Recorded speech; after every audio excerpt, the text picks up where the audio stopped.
Greetings from Florida with Joe Turino is explicit in every way. Listener discretion is advised.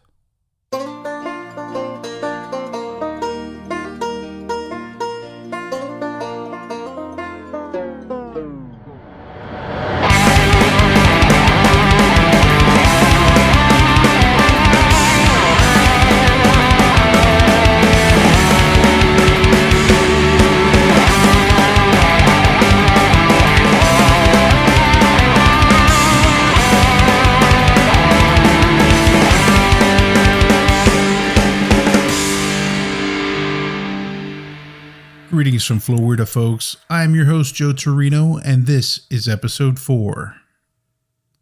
Thanks as always for listening. On today's episode, we're heading to the southwest coast of Florida to the village of Estero, where we'll be digging into the story behind the group that really got this small town going in its early days. It's a bit of a long story, so we're just going to jump right into this thing.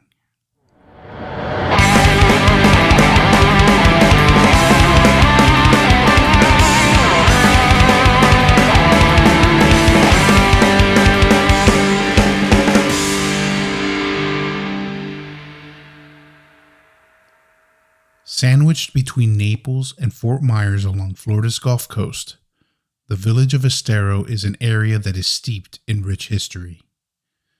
Estero and its surrounding areas were inhabited by the Calusa Native Americans for thousands of years. The Calusa were known as a fierce people whose power and influence extended over several other tribes in the area. It is said that they even held dominance over tribes on the east coast of Florida, despite them being on the southwest side of the state. Mound Key, located in the Estero Bay, is believed to have been the tribal capital of the Calusa. The mounds that they built were made up of shells, bones, and pottery. While these mounds were originally thought to simply be a place to discard their trash, researchers have found that these mounds also served as territory markers and burial memorials. Other remains, such as wood carvings, have also been found on the island, giving further insight into the culture of the Calusa. In the early 16th century, Spanish explorers and active pirates traveled along the coast of southwest Florida with their treasure-filled galleons. When they arrived in the area, they named it Estero, the Spanish word for estuary. Many came ashore to rest from their journey or to increase their water supply, while others were driven here by storms involuntarily and ended up on the seabed due to severe hurricanes. When the Spanish encountered the Calusa, they attempted to convert them to Catholicism, but the Calusa resisted and attacked many of the explorers who entered their territory. Unfortunately, the Spanish brought with them diseases such as smallpox and the flu, which the Calusa were not immune to. And by the 1760s, the mighty Calusa people were mostly wiped out. The remaining Calusa fled to Key West, then Cuba, leaving the area to Cuban fishermen, outlaws, and pirates. Army records show that around 1850, most of the coastal mainland was under 3 to 12 inches of water. But once the water table was lowered, the first homesteaders began to arrive and settle in Estero, cultivating citrus and raising cattle. The earliest known settler of the area was the German-born Gustav Domkohler, who brought his young family to the banks of the Estero River in 1882 to grow silkworms and raise honeybees. He was soon followed by others who established fish camps and the region's first citrus groves. The 1885 census showed 9 families in the area.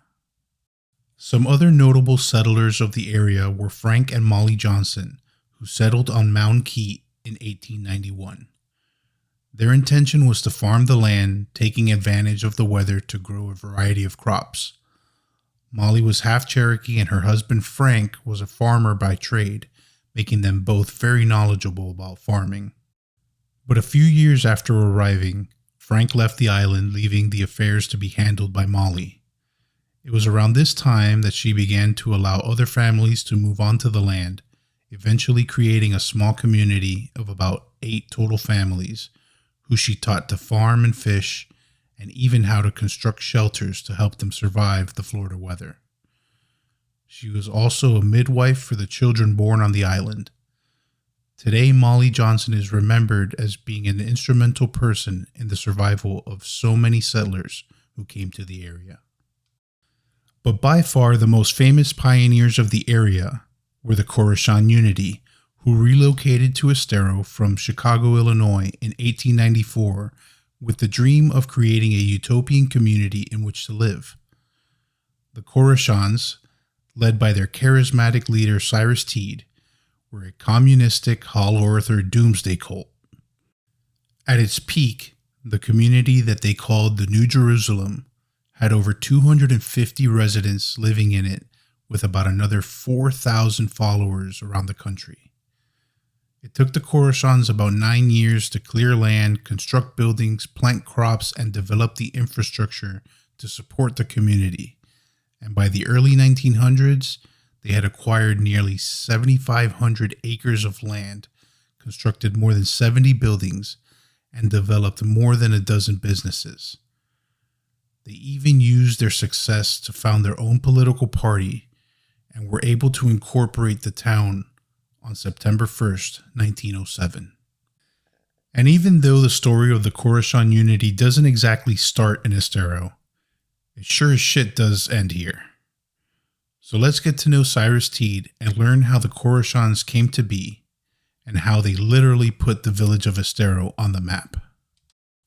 Cyrus Reed Teed was born on October 18th, 1839, near Trout Creek, Delaware County, New York, and was the second son of 8 children to his parents Jesse Sears Teed and Sarah Ann Tuttle. As early as 1637, the Teeds had lived in the Massachusetts Bay Colony, but by 1757, they had migrated to Tompkins Township in Delaware County, New York, settling near Trout Creek in an area that was known as Teedsville. On his mother's side, he was directly descended from John Reed, who came to America in 1630. The Reeds were one of the 60 families to settle in and found what became Rehoboth, Massachusetts. Shortly after he was born, the Teed family would move to New Hartford, New York, on the land of Cyrus's grandfather, the Reverend Oliver Tuttle, and his grandmother Lydia. Here Cyrus grew up, planted firmly in the center of what became known as New York's burned-over district, due to the zealous fire and brimstone evangelism of the period, a climate that strongly influenced the development of Teed's own religious beliefs and later his own style of evangelism. At the age of 11, Cyrus Teed quit school and went to work on the towpath of the Erie Canal. For those who don't know, a towpath is a road or trail on the bank of a river, canal, or other inland waterway with the purpose of allowing a land vehicle, beast of burden, or a team of human pullers to tow a boat or a barge. And for those who don't know, Beast of Burden is a killer song by the English rock band The Rolling Stones that is featured on their 1978 album called Some Girls. It's a great album, so go check it out. As Cyrus got older, his family wanted him to become a Baptist minister like his grandfather, but instead he chose to follow in the footsteps of his uncle, Dr. Samuel F. Teed, a 25-year-old allopathic physician, and began studying medicine in Utica, New York. On April 13, 1859, while still attending medical school, Cyrus Teed married Fidelia M. Rowe of Meredith, New York, who was his second cousin. Different times, I guess. And they had a son named Douglas Arthur Teed, who was born on February 21st, 1860. Cyrus moved his small family to Brooklyn in 1862, where he continued his medical studies. The American Civil War was in full swing by this time, and on August 9, 1862, at the age of 22, Cyrus Teed enlisted in Company F 127th New York Infantry of the New York Volunteers as a corporal and was assigned to brigade headquarters on April 12, 1863. On August 1st, 1863, while on the march at Warrenton Junction, Virginia, Teed suffered a sunstroke, which led to paralysis of his left arm and leg. He was sent to the General Hospital in Alexandria, Virginia, where he was treated for 61 days until his release on October 16, 1863. He was then granted a discharge from the Army and returned to New York City to complete his medical studies at the Eclectic Medical College of the City of New York, where he graduated in February 1868. Teed and his family then returned to Utica, where he rejoined his uncle at his practice, which was located above a local tavern. Below their office, they had a sign in foot-high letters which said, "He who deals out poison deals out death."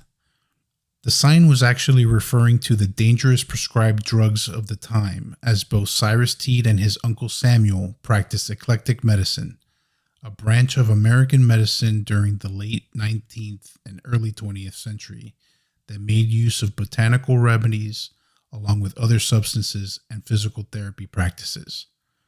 The Watford Drugstore, a very busy pharmacy about a half a block away from their practice, shows no record of the Teeds ever writing a prescription. However, patrons and passerbys who noticed the sign found the reference to poison to be pretty ironic and pretty damn funny, considering its proximity to the tavern. In 1869, Cyrus Teed lived in Deerfield, just outside of Utica, where he set up a laboratory next to his home. From his laboratory, he would pursue his study of alchemy, physics, and metaphysics, and would conduct unconventional experiments using dangerously high levels of electricity.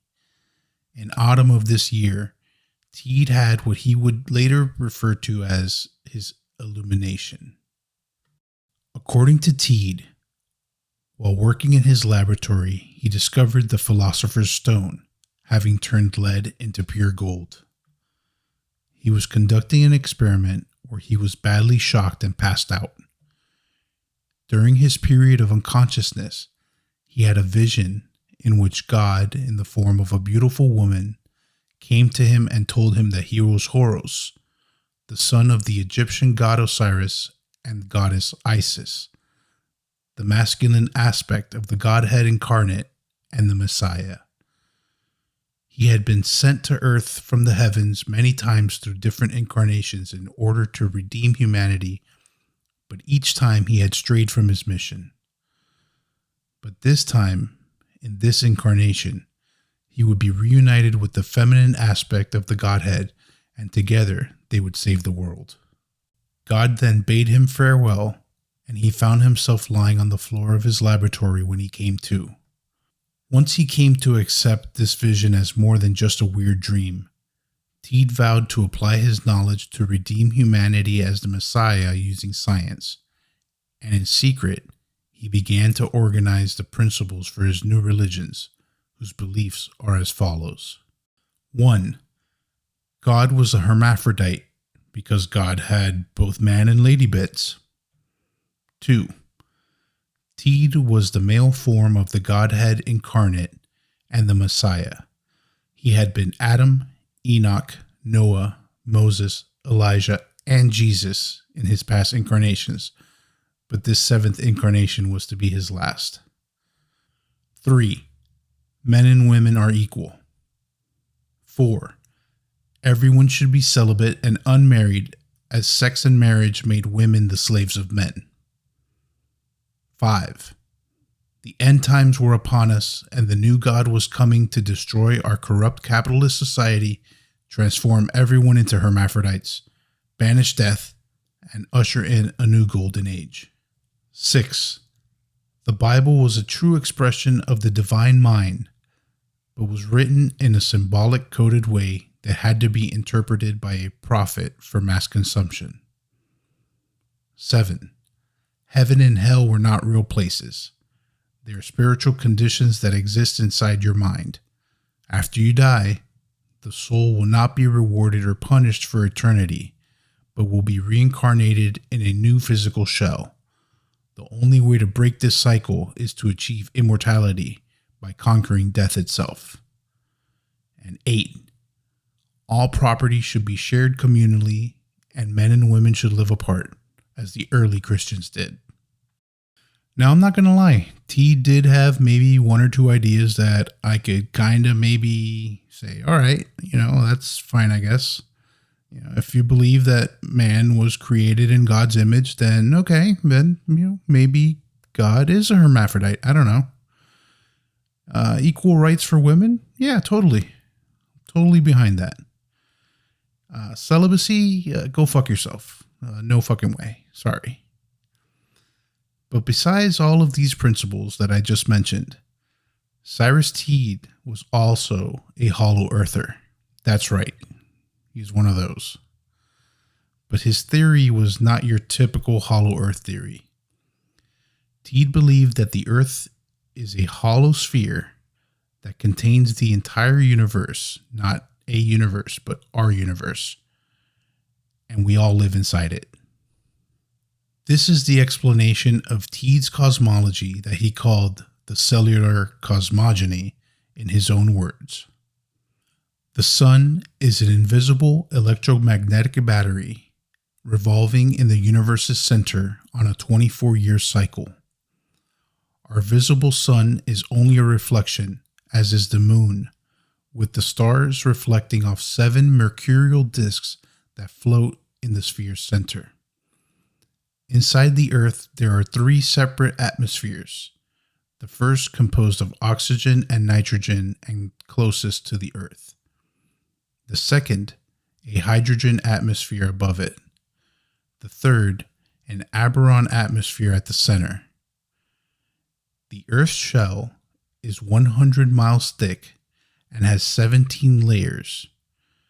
The outer 7 are metallic with a gold ring on the outermost layer. The middle 5 are mineral, and the 5 inward are geologic strata. Inside the shell there is life, outside a void. So if you couldn't follow that, the best way that I could describe it is, picture a Tootsie Pop. Imagine that the inner part of the candy shell is the Earth's surface where we live, and the outer part is the outer crust. And beyond that is nothing, total nothingness.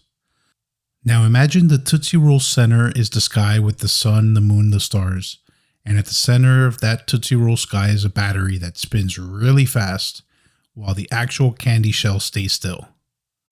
This is what this fucking guy believed. And somehow this guy actually got a lot of other people to believe the same thing, as you're going to see. Following his illumination, the Teed's medical practice started to decline, and Cyrus was no longer able to support his family. He became known as the Crazy Doctor because he had started preaching his new creed to anyone and everyone. I could only imagine him as one of those guys that you see on a college campus yelling, "Repent! The end is near!" Basically, he was run out of town, so he moved to Binghamton, New York, and established a practice there, where he was aided by Dr. A.W.K. Andrews. In 1863, Cyrus Teed and Dr. Andrews visited the communal home of the Harmony Society, a Christian theosophy and pietist society in Economy, Pennsylvania, where they were entertained by Father Hendrici and the Board of Trustees.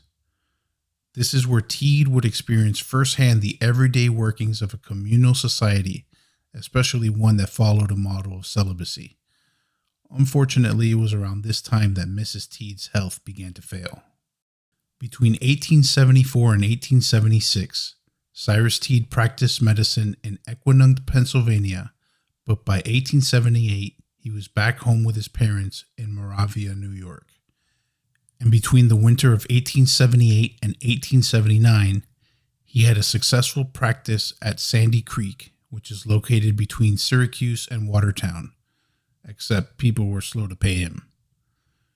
At the same time, Teed was editing a daily newspaper that he called the Herald of the Messenger of the New Covenant of the New Jerusalem. In 1878, Teed was admitted membership to the North family of Shakers at Lebanon, New York.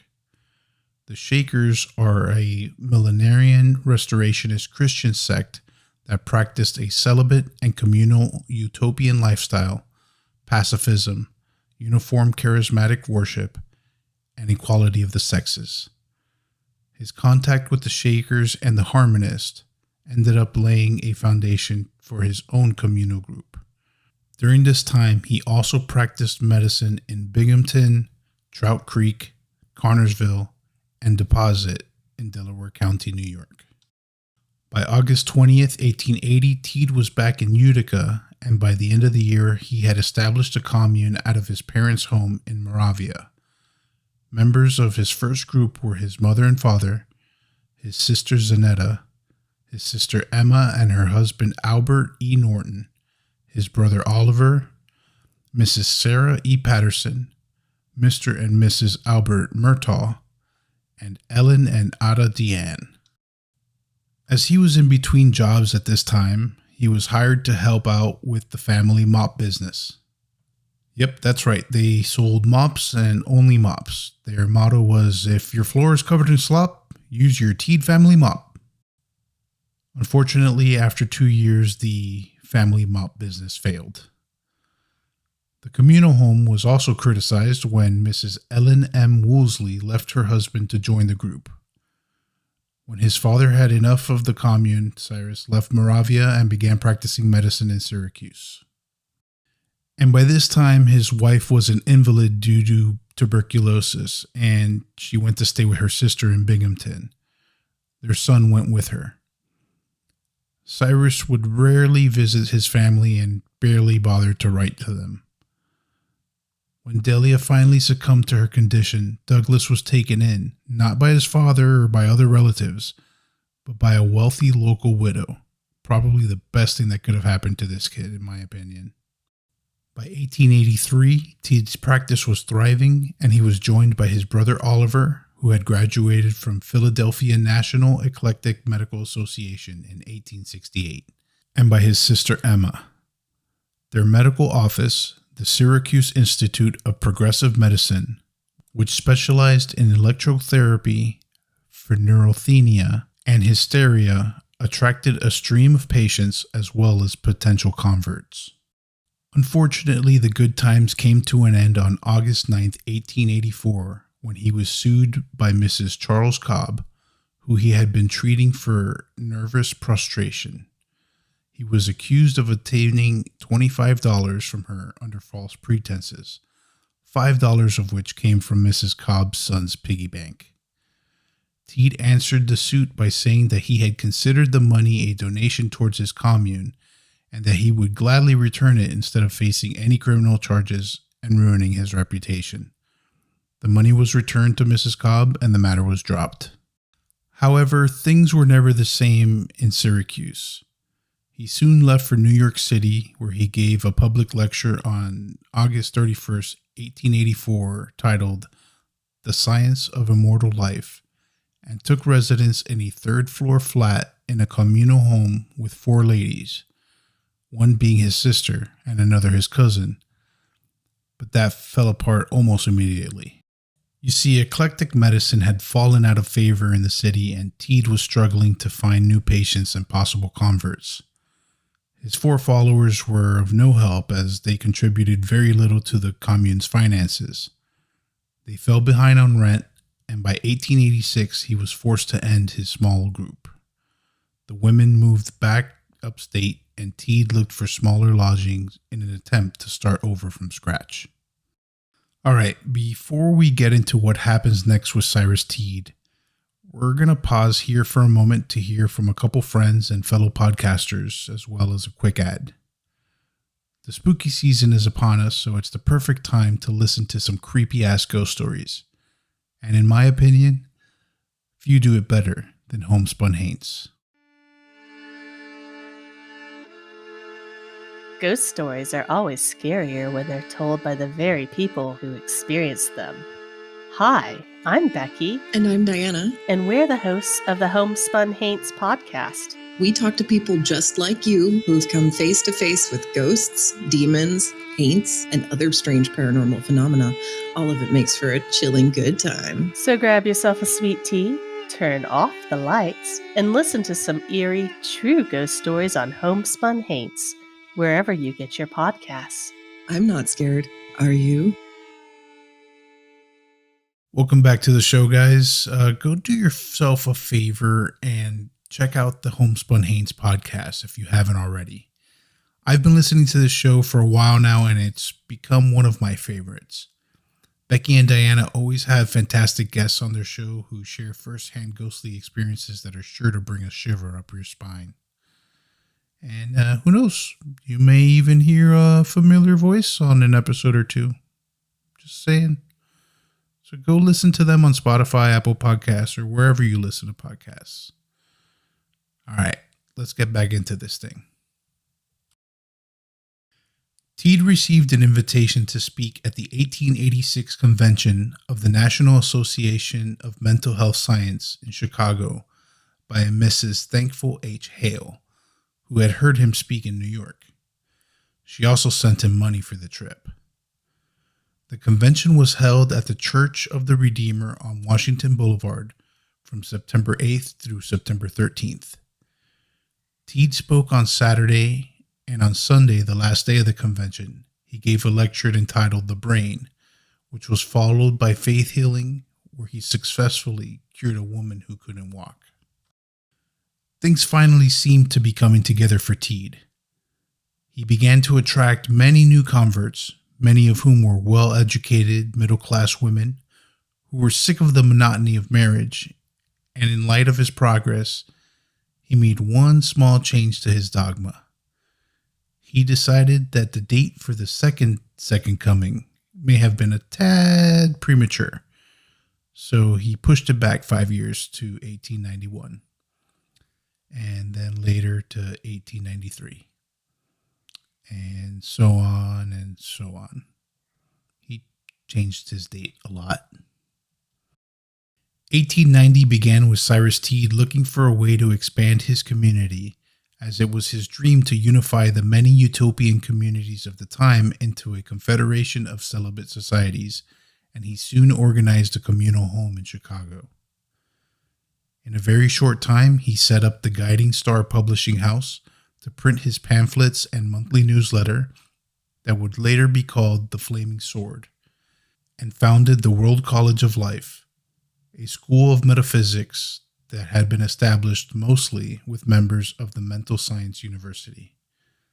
He also started the Assembly of the Covenant, his first real church, as well as the Society Arc Triumphant, which served as a gateway organization for those curious about Teed and his message. Together, all these organizations would form the nucleus of his new religion, the Koreshanity. And in 1891, he began to write and refer to himself as Koresh, which was Hebrew for Cyrus, and his group of followers, the Koreshans. The religion had a tri-level system of membership. The outer level was made up of non-believers who were willing to work for the unity. This group was called the Patrons of Equation and allowed for marriage and participation in the secular aspects of the unity. The middle group, the Department of Equitable Administration, allowed for marriage, but sexual relations were only to be for the purpose of reproduction. That's it. And the inner core group, called the Preeminent Unity, was the celibate and communal group, which did not allow for marriage and practiced celibacy. Within each of these three levels were three distinct branches: the secular system, the commercial system, and the educational system, with a total of 9 groups. Each member of the inner core group was expected to live according to the principles he set forth, which, as I mentioned earlier, Koresh called the Koreshanity. In the spring of 1892, Koresh and 3 sisters visited the Shakers, where Annie Ordway, who he had rechristened Victoria Gratia when she was put in charge of the Society Arc Triumphant, was made a member of the North family of the Shakers at Mount Lebanon, New York. And on May 1st, 1892, the Koreshans rented an estate in Washington Heights, Illinois, that they named Beth Ofra. There was a mansion and 7 cottages on 8.5 acres of land, and a printing office was established in what had been a barn. In later years, it would be remembered as a place with beautiful flower beds and tree-lined walks with 2 ponds that were perfect for ice skating in the winter. At this time, there were 110 members, of which 83 were women. 2 lawsuits were brought against Koresh at this time, with both suits having the same attorney, William H. Hill, and the same wording, dealing with his views on women's rights. Both suits were dropped a short time later, but he was sued once again for $200, which was settled for $59 and costs. These suits were mostly harassment, but they had an effect on Teed, and he decided that it may be time to move on from Chicago. In 1893, Koresh was riding a train from Pittsburgh to Chicago after a speaking engagement when a fellow traveler told him about a development for sale on Pine Island in southwest Florida. Rail passes were available for those interested, and Koresh was able to get 3. On December 6, 1893, he got on the train from Chicago to Punta Gorda, accompanied by Ann Ordway and Berthaldine Sterling Boomer. They met a Mr. Whitehead, who showed them the property at St. James City, but the $150,000 cost was way too much for the Koreshans, and they regretfully returned to Chicago. But before they left, Koresh dropped copies of The Flaming Sword at the cable station at Punta Rasa, where a local farmer named Gustav Damkohler came to pick up his mail and read the newsletter. He immediately wrote Koresh and invited him back down to Florida. The letter was sent in a Watchtower of Zion envelope covered in prophetic sayings, and even though Damkohler had written in German and it took some time to get the letter translated, they felt that it contained good news. And on December 26, 1893, Koresh, Mary Mills, Berthaldine Boomer, and Annie Ordway left Chicago for Punta Gorda. Mrs. Boomer sold some land that she owned and used the money to finance the trip. The party took the train from Chicago to Punta Gorda and then took a boat to Punta Rasa. They spent the night at an abandoned cattleman's hotel and were met by Damkohler and his son Elwin the next morning. Damkohler borrowed a boat called the Guide from a friend, and they sailed onto Mound Key where they ate supper. Then they transferred to 2 rowboats to proceed up the Estero River, arriving at what is now known as Bamboo Landing at 10 p.m. on January 1st, 1894. On January 7th, Koresh spoke at a Baptist church in the afternoon and evening. They stayed with Damkohler for 6 weeks. He agreed to sell his 320 acres to the Koreshans for the discount rate of $200, and the title was transferred on November 19, 1894. The Koreshans also promised to take care of Damkohler in his old age. Meanwhile, the first group of Koreshans, which was 5 people, left Chicago on January 11th and arrived on January 20th, followed by a group of 20 who left Chicago on January 31st and arrived on February 6th. The new colony was in full swing, and Koresh was pleased with his new land. He declared it to be the vitellis of the cosmic egg, Hollow Earth, remember, and the site of the New Jerusalem. He had always envisioned the New Jerusalem as a mighty megalopolis of 10 million people with wide avenues, huge parks, and a fantastic infrastructure. Soon, a small army of Koreshans were clearing the land and building permanent structures. Koresh also bought land from William T. Dodd in 1894 at what was to become Horseshoe Bend. Dodd's house had fallen apart and was known as the Skeleton House. Later, the Koreshans put their first cemetery there. But it was not easy work, especially since the Koreshans had no idea what they were doing. At first, most of the hard work was done by Gustav and Elwin, but they learned quickly, and over the next few years, the property was transformed from a swampland to a rustic but comfortable garden community with a general store, post office, and an outdoor theater, as well as a small gallery. The Florida colony quickly grew and ended up becoming more important than Chicago.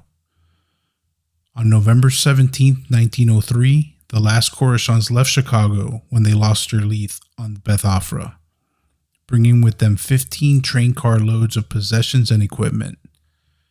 There were 200 people at Estero as 1904 began, and on September 1st, 1904, Estero was incorporated as a town.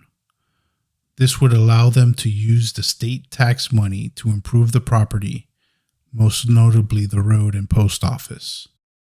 To celebrate the incorporation of Estero, the Koreshanity finally completed the construction of their art hall in 1905. It opened with an exhibit by an aesthetic painter of some renown, Douglas Arthur Teed, Koresh's son, who he had abandoned years earlier.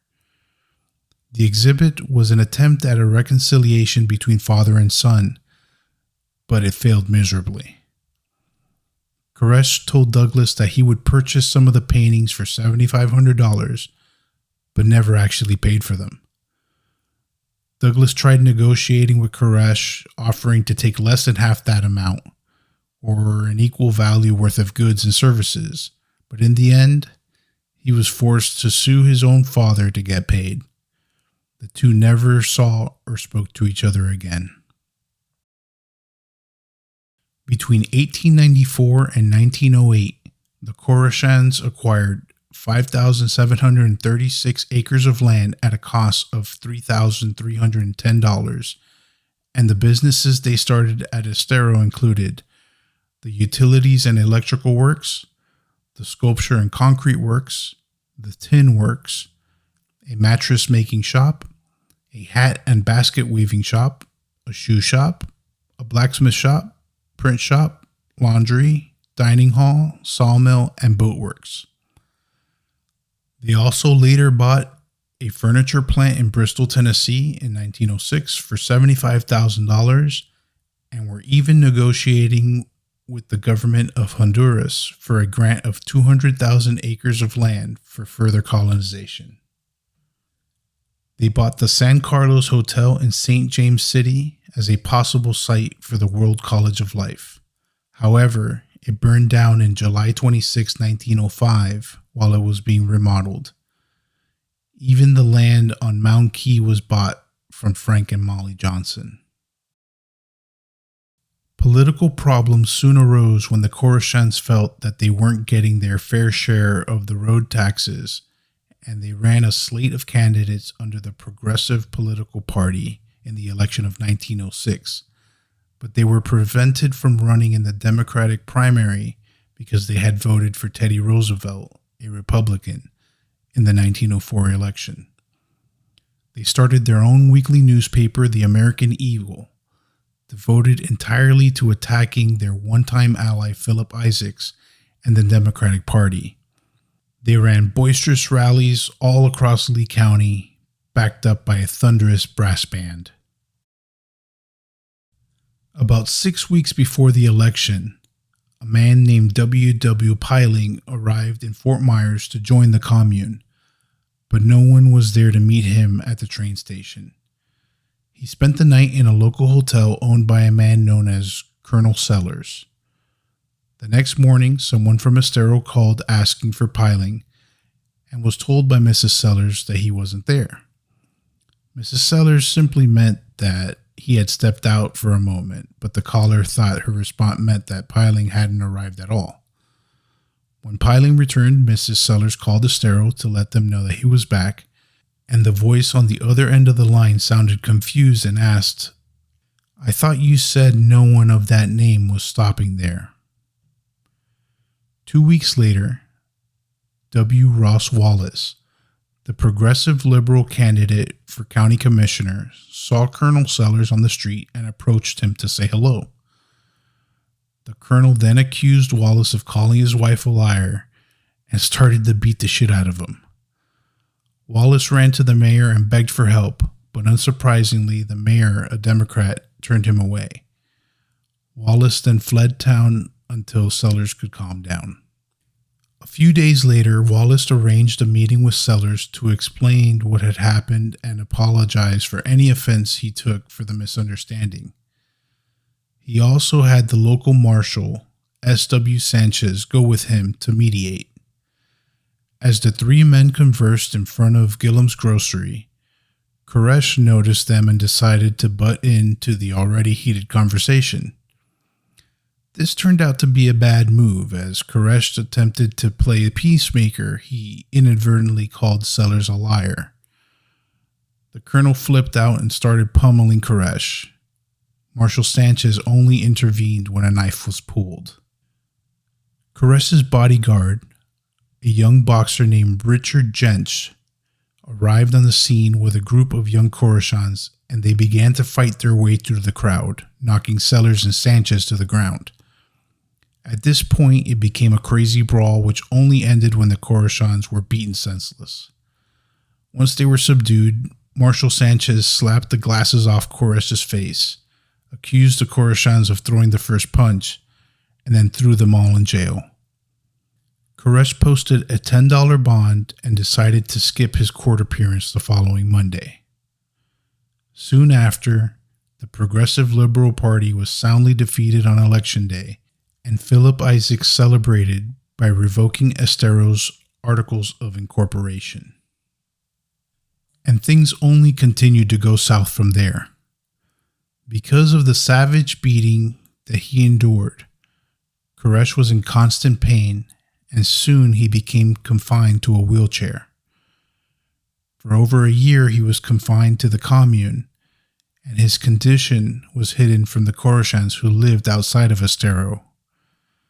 He stopped lecturing and traveled only once to try and establish a commune in Washington, D.C., but his condition quickly worsened and he had to return to Florida, where he spent his days as a bedridden invalid who became dependent on his personal nurse to give him saltwater baths and electrotherapy treatments. Master Koresh, Dr. Cyrus Teed, died on the morning of December 22nd, 1908. But the Koreshans were not as sad as you would think. This is because they believed that he would be resurrected 3 days after his death on Christmas Day. His body was quickly moved into a zinc bathtub, and the community watched as it blackened and bloated over the next several days. Some Koreshans believed they could see his old body taking shallow breaths, while others believed they could see a new body forming just beneath his skin. But what they were really seeing is the rapid decomposition of Teed's body due to the sweltering Florida heat. And as soon as the county health officials got word of Teed's passing a few days later, they rushed over to Estero, signed a death certificate, and forced them to bury Teed's body. The Koreshanity built a simple stone tomb on Estero Island and dumped Teed's body inside, bathtub and all. But the Koreshans still had hope that their master Koresh would come back to them, so they kept a 24-hour vigil at the mausoleum so somebody would be there to greet him when he finally decided to come. The Koreshans didn't abandon hope of their leader's return until 13 years later, when in October 1921, a mighty hurricane hit Estero Island and washed his mausoleum into the Gulf. The only thing left was a headstone which had washed up ashore after the storm passed. Soon several groups began to split off from the Koreshanity, and without new members joining, the group slowly dwindled.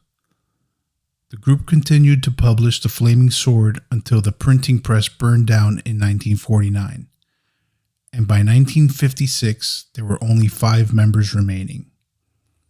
In 1961, the last remaining member of the Koreshanity, Hedwig Michel, donated 305 acres to the state of Florida, which included the historic settlement, conservation land near the mouth of the Estero River, and much of Mound Key to make their land a historic site. And the Koreshan State Park, now known as the Koreshan Historic Site, was opened in 1967. Hedwig Michel continued to live in her apartment inside the building known as the Planetary Court until her death in 1981. She is the only Koreshan buried within the park. Today, visitors to the Koreshan State Historic Site can enjoy tours of the historic settlement, kayak and canoe trips on the Estero River, a 60-site campground, and many events that relate to both the natural surroundings and the history of the Koreshanity. Their legacy lives on through music in the art hall, an annual play called Ghost Walk, historic cooking programs, blacksmith demonstrations, and the running of the antique engines that powered their machine shop and electric generator. Whether you believe the Koreshans were a religious cult or the start of something better, the Koreshan State Historic Site continues to serve as a testament to the Unity's historic role in the development of Estero and their place in the overall history and development of millennial communities and the communal utopias of the United States.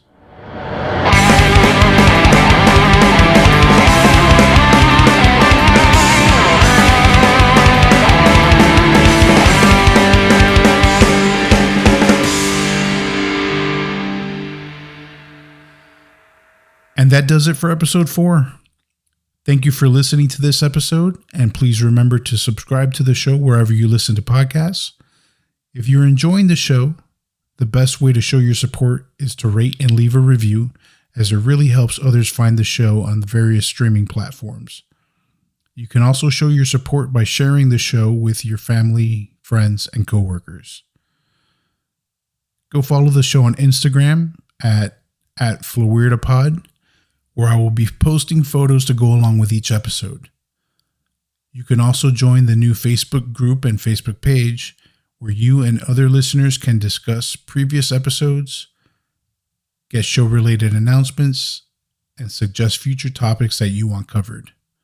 You can find the links to both of these pages at www.floridapod.com. Also, if you or someone you know have had a true creepy or just plain old weird experience while either living in or visiting Florida, I want to hear all about it. So please continue to send those in via the contact section of the show's website, or send them directly to the show's email, floridapod@gmail.com, with the title My Florida Story on the subject line. Thank you to Modern Mimes for creating the awesome theme music for the show. Go check out their music on Apple Music, Spotify, or pretty much anywhere else you get music. Go follow them on their Instagram and on their Facebook page at Modern Mimes, and go check out their music videos over on their YouTube channel. They're currently on tour, so please visit their website, www.modernmimes.com, for tour dates and ticket information, as well as band merch. Go show them some support if they're playing in your city. As you know, the spooky season is upon us, so if you want to go on a real paranormal investigation and you live in or around the South Florida area, my team, War Party Paranormal, hosts public interactive paranormal investigations every month in several historic and haunted locations throughout South Florida. All proceeds from the tickets to these events go right back to these locations to help with the historical preservation and maintenance. For more information on our upcoming events and how to purchase tickets, please visit our website at www.warpartyparanormal.com. You can also find links to our team's social media accounts on the website. And if you are experiencing paranormal occurrences in your own homes or businesses, War Party Paranormal specializes in residential cases and has helped hundreds of clients throughout Florida. All of our residential cases are completely confidential and 100% free. So please feel free to contact us and our case manager will reach out to you. And don't forget to tune in every Monday night at 9 p.m. Eastern to the War Party Paranormal Radio Show, where co-hosts Team Leader Eric Vanderland and Case Manager Mike Del Coro, as well as various team members, not only discuss the locations that we've investigated, but we also share the evidence that we captured from them. The show features interviews with special guest investigators and celebrities from some of your favorite paranormal television and internet shows, so please go check it out. You can find the show on the KGRA Digital Broadcasting Network website and YouTube channel, as well as on the War Party Paranormal Facebook page and YouTube channel. We'll be back in 2 weeks for episode 5 of Greetings from Florida, where we're going to start our ooky spooky season stories. So be sure to tune in. But until then, please remember, the end is near. So be good to yourself and to others. Don't listen to these hollow earth whack jobs. I mean, come on. We all know that the earth is really flat. And of course, stay weird, Florida. We'll see you next time.